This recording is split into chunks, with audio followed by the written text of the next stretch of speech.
So let's show the clip of that interview.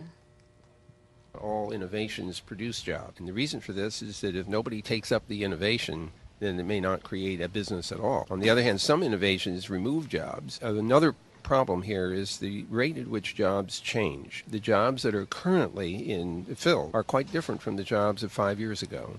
Then you have to start thinking, what kind of training should I give people so that when they emerge from the system after 4 years of college, what are they prepared for, and what if the jobs that are open have changed or will change after they've completed this formal period of education? Jobs are things that people get paid for, but that isn't necessarily what they're looking for. They're looking for meaningful work. I think we have to conclude that getting an education and then working for a career doesn't work anymore, and you need to keep learning. You need to be prepared to learn. You need to want to learn, and we need to be provided with the means to learn.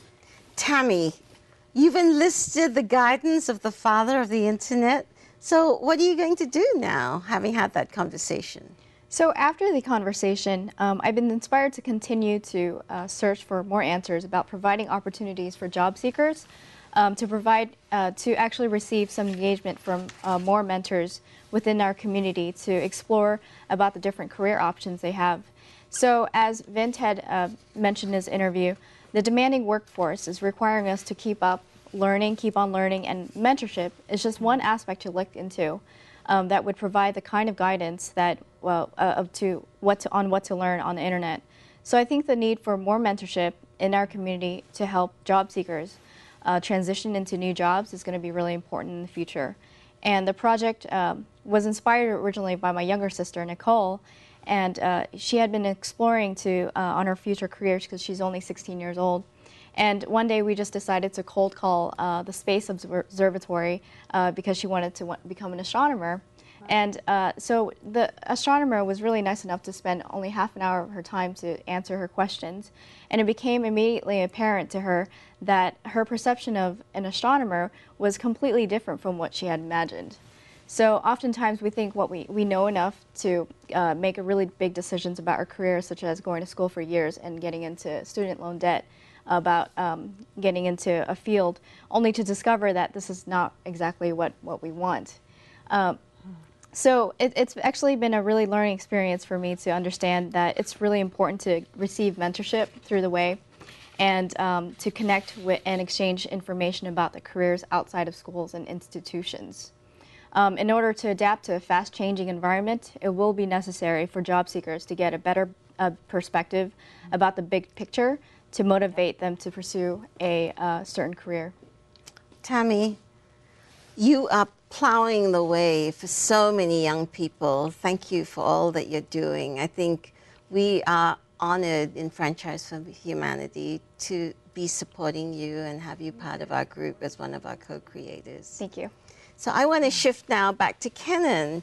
Kenan, what are you doing about careers in science? You've got a background in science. What do you think of what Tammy said? And what do you think what are young people in science facing? Yeah, I couldn't agree more. So I come from a background in basic research science, and it couldn't be a better time to be alive as a scientist. All the different things that we're learning, the frontiers, both grand and tiny.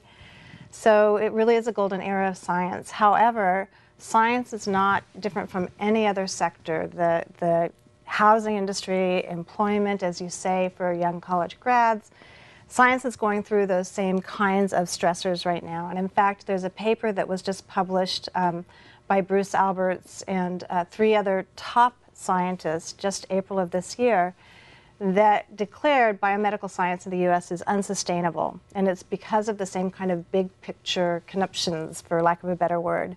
So right now what we have is we have technology up here, what we've created, but our human structures, our human habits, our human basic individualism is down here, and we have a gap between the two.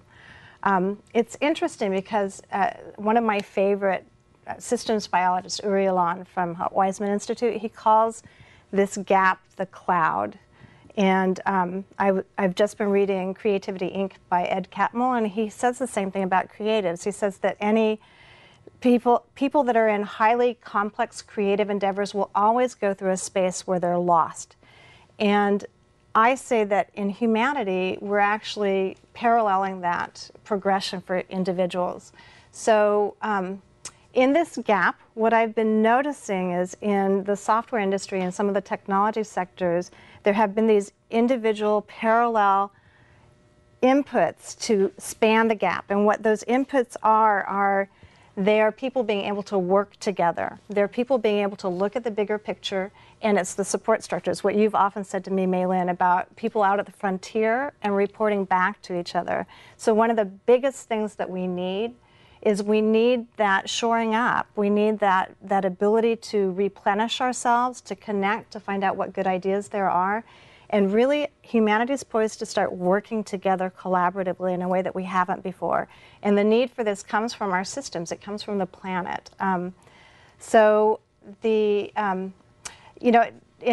In October this last year, I had this systems mapping at the Presidio, and this tall, shock of white hair Irishman, Brian Donahue, came in, and he had been doing this very new kind of approach at Berkeley of public service contracts in the university, which is part of this self-organizing for new ways of approaching things. At the Global Innovation Summit, I met Linda Staheli, who likewise is looking at how can we use science across the planet, how can we use scientists themselves to create peace and prosperity by working together differently. And so I'm really interested in this new era of how do we work together, because the planet needs it.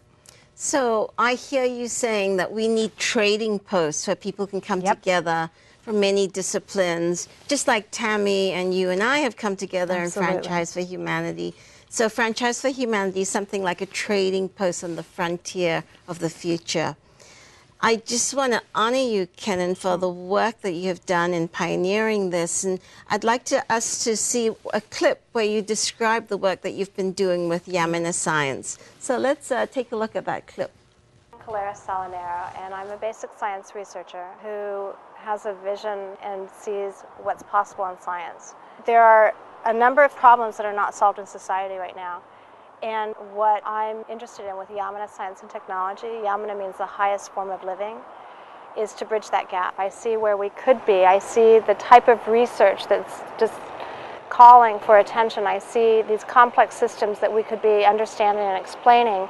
And the gap is how we do science. We actually are training more scientists at the PhD level and postdoc level than we have jobs for in basic research. And over the years, I watched people fall off the plate of science, and we would lose what they had to contribute. So there's very real examples in how we reward science right now that is limiting science. And if people out in the general public know that science is open with information that they can read in the paper and understand, and not be put off by it, not be like this is a special area that only smart people know and it's too hard to understand and they're too busy to explain it, it would make a huge difference.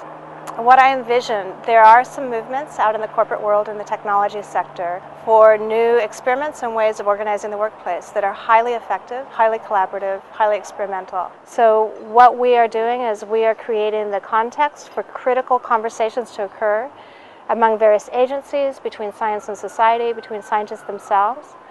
We have a website. This website is also designed to bring people together to have this common conversation. We also are putting together a conference of leading thinkers and a coaching practice for intuition, creativity, and collaboration.